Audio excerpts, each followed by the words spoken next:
Hello, everyone, and welcome to day 2 of the annual meeting of the National Academy of Sciences. Today, we have a special treat for everyone. We're going to hear from a number of science champions within the government as to their views of science and how we can be most helpful to them. First up this morning are some excerpts from interviews I had with leaders in the Senate and the Congress. You will hear from Maria Cantwell, who is the chair of the Senate's Commerce, Science, and Transportation Committee, from Eddie-Bernice Johnson and Frank Lucas, the chair and the ranking member of the House Science, Space, and Technology Committee, and also from Congressman Bill Foster, who is a senior member of the Science Committee. He's also on the Financial Services Committee and a former scientist at Fermi Lab. We'll be posting the extended interviews on our website and adding more as we go along. So enjoy.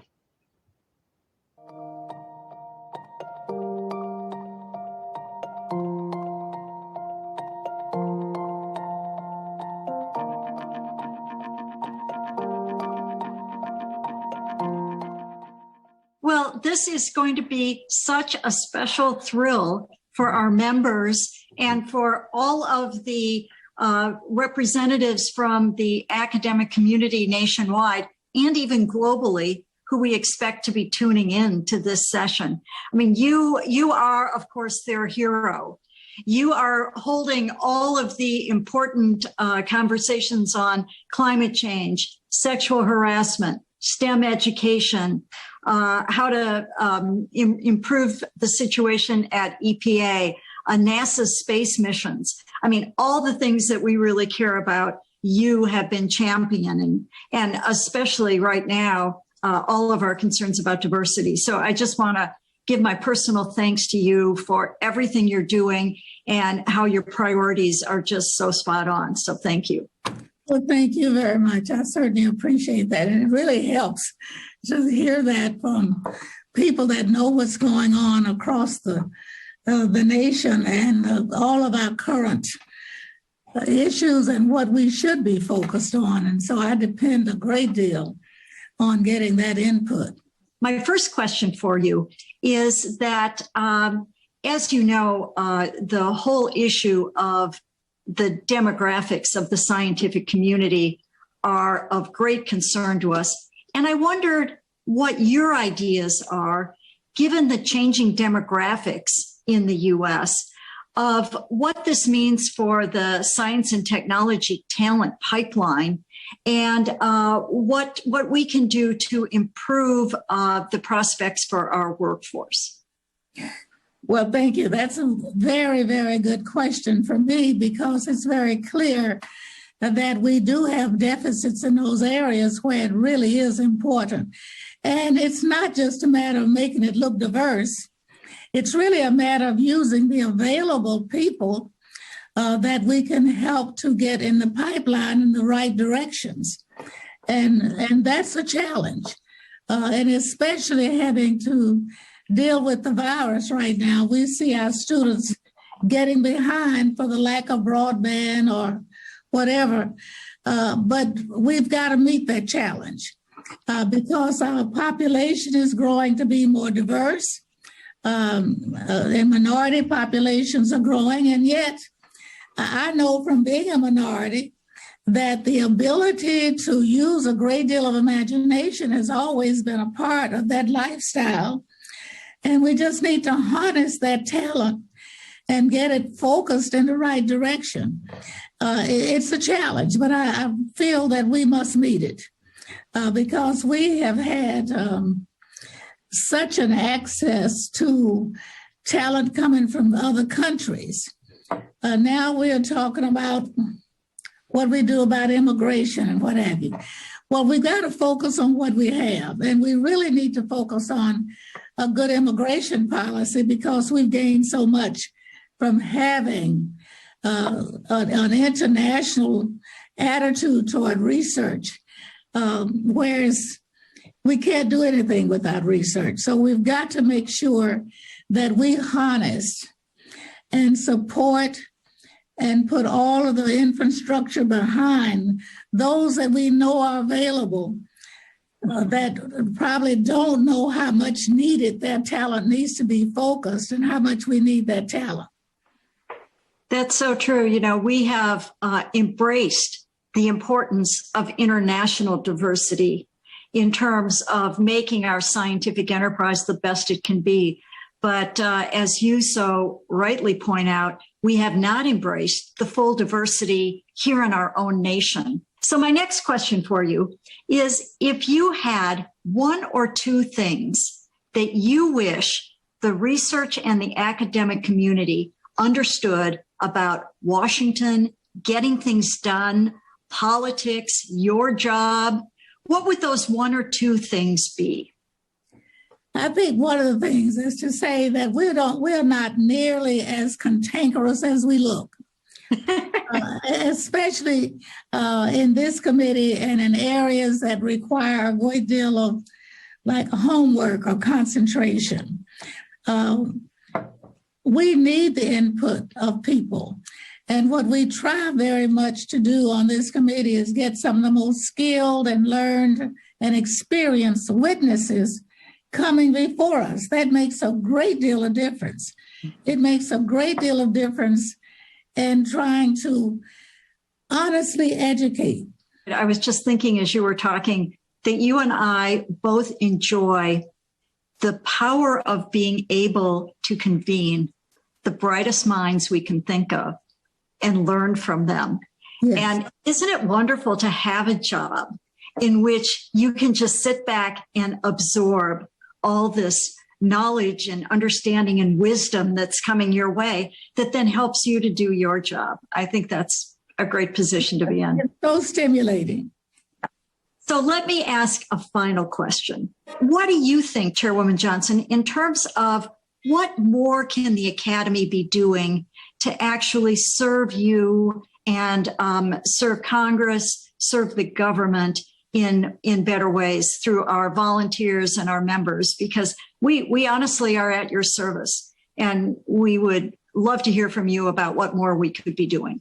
We don't even sometimes understand or realize how rapidly we responded to this virus through our research. We are now talking about getting everyone immunized instead of saying, what else are we going to do? That all came from great researchers that responded right away. Mm-hmm. Just think about that, how quickly we came up with vaccines. Yeah. That shows that we've got the talent. We just need to make sure that we harness that and keep it fertilized. We've got to make sure that we put the funds and establish a great infrastructure for our research community. This is not going to be our only challenge. It might not be another virus, but it will be another challenge coming because of change in societies. We still got to make up for things we've learned during this time because we've had a number of students to drop behind. Right.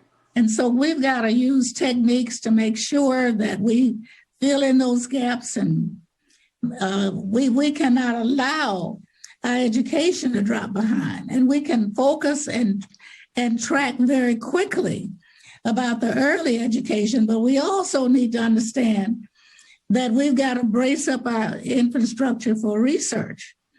We got to look to see whether our labs are still up to par and whether they are well equipped, because the only way we get to any answer for any problem is through research.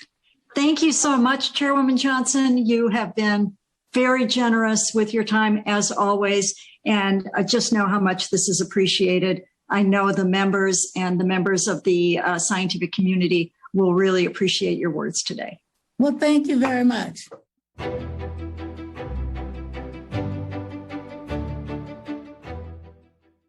So, Senator Cantwell, thanks again for joining us. Yeah. As I say, scientists are so eager to hear directly from people in Congress about their views, what they see as priorities. I thought I'd start by just asking you, what are the emerging issues that concern you including those that might be just over the horizon? Well, I think when it comes to science, I want to make sure we have enough scientists. And so to me, the fact that we're in an information age and we need a tremendous new workforce that's well educated in science is a huge priority. So we have to increase our investment, not just in basic STEM education, but we have to increase the amount of fellowships, the doctoral opportunities, and importantly, we need to make sure that we are very, very focused on diversity, women in STEM, and also diversity with people from different ethnic backgrounds and racial backgrounds to be participating. And I think that this is a very big priority for all of us in the country, because those are diversity of ideas that are really unrepresented right now because they aren't being brought to the table. That's great. In fact, that gets into my second question, which is the overall changing demographics of the country. It's not just that we're underrepresented in science in terms of people from diverse backgrounds, but the whole country is changing. And I think that puts an additional imperative. What do you think? Well, I chaired for some time the Small Business Committee, and when I found out that women and minorities really only had access to about 4% of the capital through traditional SBA programs, I kept thinking, well, they're more than 50% of the population. So if you have 50% of the population sitting on the sideline, not getting access to capital, it's a problem. So if you have a similar number, maybe it's not 50%, but it feels like it, then you have 50% of the population that's not participating in science. That means they're not developing ideas, concepts, pursuing things that are of our interest to a broader group of people. I saw an award ceremony that Melinda Gates and the Gates Foundation did once that was a prize to help lower infant and child mortality at birth. And all of a sudden I saw all these women marching across the stage. And I said, Melinda, how did you get all these people competing on this international award contest? And so many of them were women scientists. And she said, well, if you pick a subject that women care about, you're going to get a lot of applicants. And so that is what we need in science. We need more applications that people are interested in, whether they are women or from diverse backgrounds, diverse ideas. And so we need to get that other percentage of the population really in the game. Right, exactly. And we see the problem with trust in science when we don't look like America. That's yes. But brings up another point, which is we need science because we need trust. In an information age where so much is online, can be shared so broadly, science is the foundation that can still hold us together. Science is the fact, the information, and really, if you will, the prognosis of our opportunity.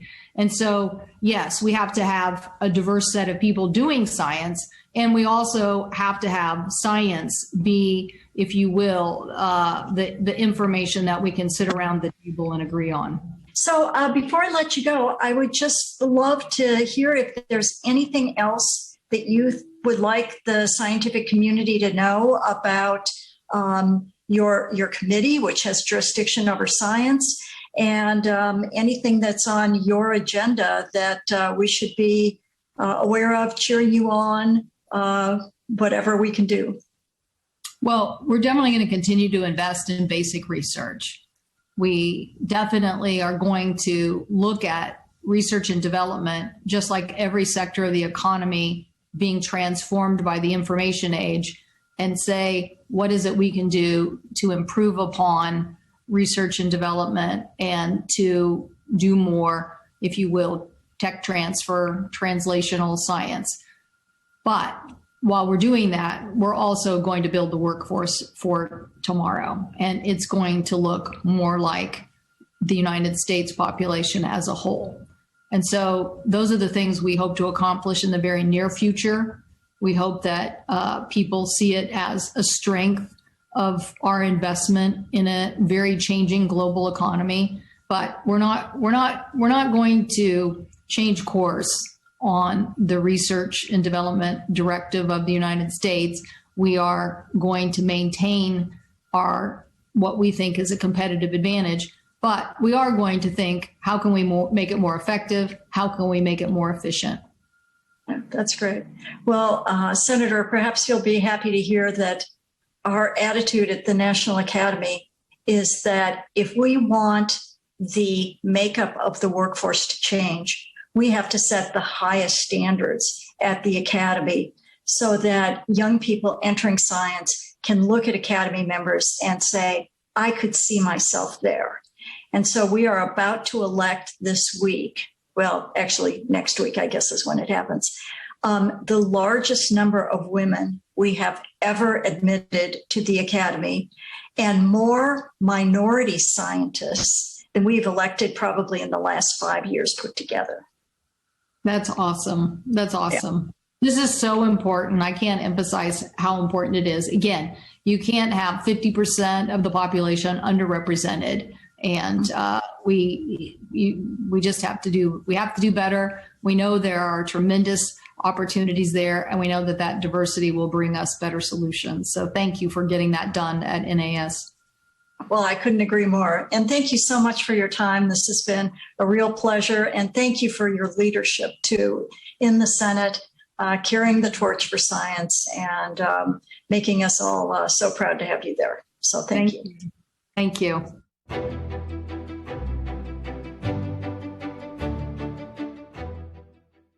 Congressman Lucas, we're so delighted to have you here today. You are the ranking member on the All-Important Science Committee, one that we follow closely, and we're really grateful for your support of science. But I thought the first question I'd ask you is you represent a very rural district in Oklahoma, and I'm curious how you see investment in science, technology, modern infrastructure as important to your constituents?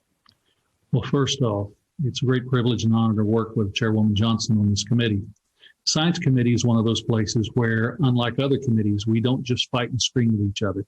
We don't worry about what's going to happen in the next 5 minutes or the next news cycle or next week.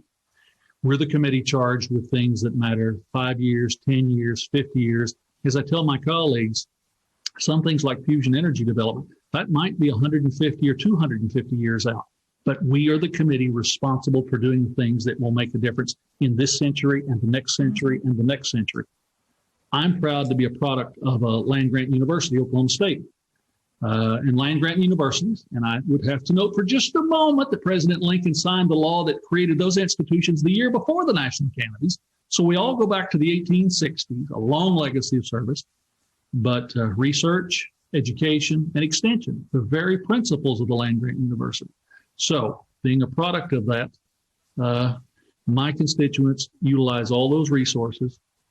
They participate in all the federal funded research through our universities, through our things back home.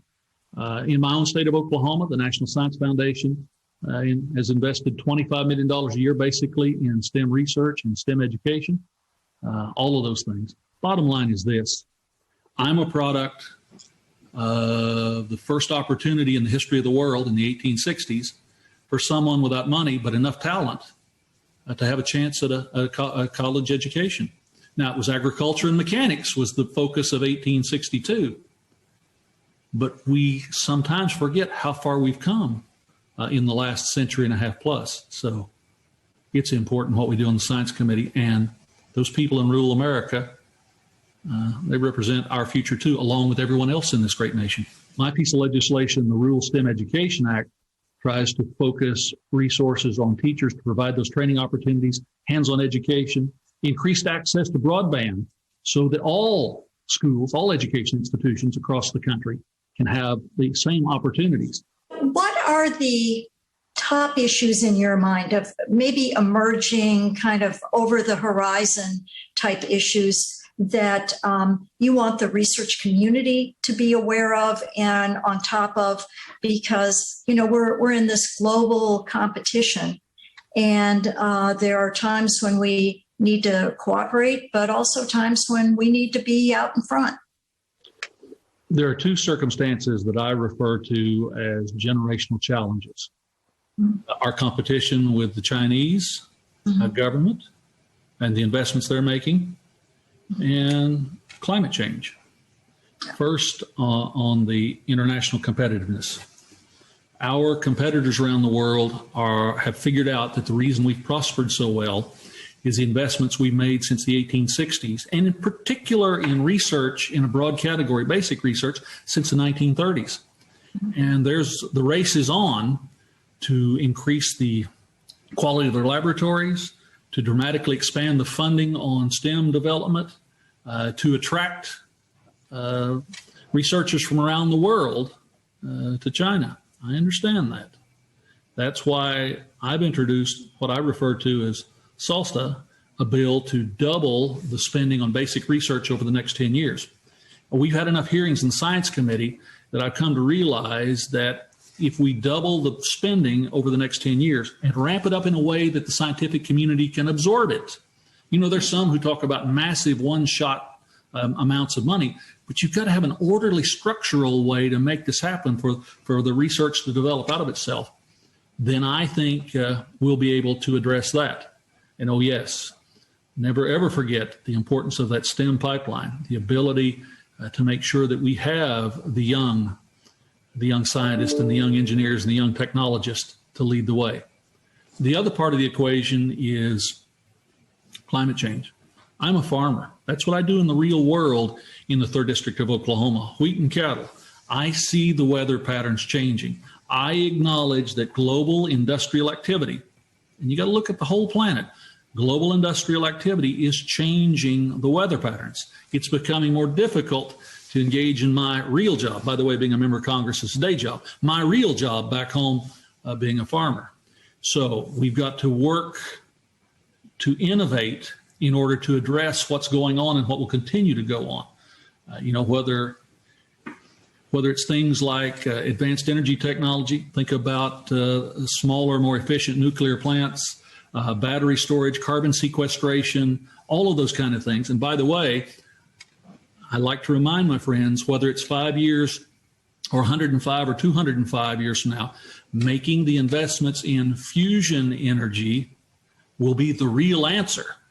When you can take salt water and turn it into power, that will be harnessing the principles of the sun. That will be the real answer. But we have to get there. We have to survive to that point and do it in a way that doesn't damage the economy or dramatically reduce the standard of living for our fellow constituents. I have a town meeting observation offer back home once in a while, and I note to my neighbors, there's a fine line between doing things for people and doing things to people. If the voters back home perceive that the actions that are being taken are a stick, we're doing it to them, that will detrimentally affect them, then they will not support it and they will not politically allow it to happen. We have to be sure they understand we're working with them, for them, to help them. And that's why I believe harnessing the scientific expertise of this country, and the world for that matter, to innovate our way into the transitional use of the fuels we have now in a more efficient way to get ultimately to things like fusion. That's where we're going. But it requires research dollars and it requires brilliant minds. And that's what the Science Committee is working on.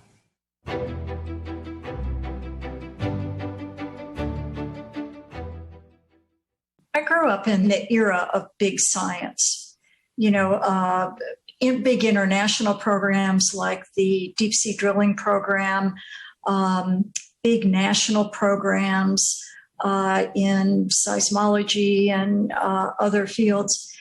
What do you think the appetite is right now for undertaking big science, especially with international partners?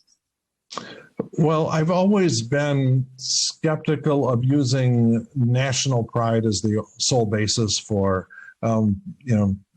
doing things like going to the moon. It obviously is very effective in some situations, or building super colliders, where that's sort of the point at which we hit the wall on using pure, America first nationalism as the basis of big scientific projects. And so I think we have to have a mixture. We have to tell the public over and over again the importance of international science collaboration. What do you think scientists need to know about how things get done in Washington? that most scientists are clueless about? And then secondly, how can the National Academies help? What more should we be doing? Well, the first thing is you have to be there. And to be there, we need more scientists in Congress. And I think that's something I spend a lot of my time at, trying to recruit more scientists to take this awful plunge into the chaotic world of politics. It's sort of something that runs in my family. My dad actually was a scientist who got a PhD, got a undergrad degree in chemistry from Stanford. And during World War II, designed fire control computers for the Navy. And then after the war, he saw civil rights as the great moral challenge of his generation, and left science to become a civil rights lawyer, and ended up writing a lot of the enforcement language behind the Civil Rights Act of 1964. And so it's the sort of buildup of you could call it guilt, you could call it just the responsibility that every one of us has to understand what fraction of their lives should be spent in service to your fellow man. And that's ultimately, that question is something every one of us has to answer one way or another. It turns out it's a question that science is no help at all in having us answer. But it's still an important question. And I think for those of you who want to spend part of your life in service to your fellow man, serving in electoral politics is a very high payoff activity, because there are always more technical problems coming at Congress than we have the bandwidth to explain to our colleagues. Whether it is the resumption of the Iran nuclear deal, whether it's the dueling proposals to double the budgets of science and how that should take place, whether it's the nuts and bolts and statistics of the clinical trials for vaccines, that there's really a need to have colleagues in Congress who understand statistics, calculus, and can explain it at an accessible level to my colleagues. So that's lesson one. In terms of the National Academies, I would urge you to do a more quantitative estimates of things. We spend money in Congress in many different directions with the intention of making something better, and trying to really come up with metrics, designing metrics, and then evaluating those for, how do we get the most bang for our buck? Because ultimately we're limited by the amount of money that we can allocate in different directions. And you can see with casual estimates, there's orders of magnitude difference in how effective that money is in making people's lives safer, happier, wealthier. And so that we really have to have the assistance of scientists whose first instinct is always to get a rough estimate of something, to get that information in the hands and in the minds of the U.S. Congress, so that we can really allocate the taxpayer money where it does the most good. Yeah, so with that in mind, we're launching a new initiative at the National Academy to look at national infrastructure, with the idea that we do need to look at bang for the buck, and this could be sector by sector, it could be area by area. Where is the best investment in infrastructure? But it's dealing with a multiple optimization problem, because you listed all the things. There's health, there's wealth, there's quality of life. There are all sorts of different ways one could say this is the best investment. And so how do we come up with and there's equity. And there's equity, which is a very important aspect of this. Exactly. Because it's equity, not only racial equity, gender equity. We also have to think deeply about whether different areas of the United States are really destined to be equal players in STEM, or whether we're just trying to swim against the tide. The network effects of having concentrations of excellence in different places is something that there's a lot of scientific justification for. On the other hand, we're not going to have a national consensus to support science at the level that it should be supported if all of the gains from the scientific enterprise are concentrated in a small number of cities. And so that's another thing that we have to optimize for, is the long-term public acceptance and enthusiasm for science. Well, thank you. And thanks for your time today. We're really excited about this new way to communicate with between members and people in Congress. So thanks a lot. Thank you. So I'm sure you will all agree with me how fortunate we are to have such great representatives in the halls of Congress and the Senate who are championing science for all of us. And be sure to check out the full videos that will be posted on the Academy website. And now, without further ado, it's time to move to our first panel discussion for today on science in the new administration. And we're so pleased that we have Kei Kazumi, who is the Chief of Staff at OSTP, who will be moderating this panel.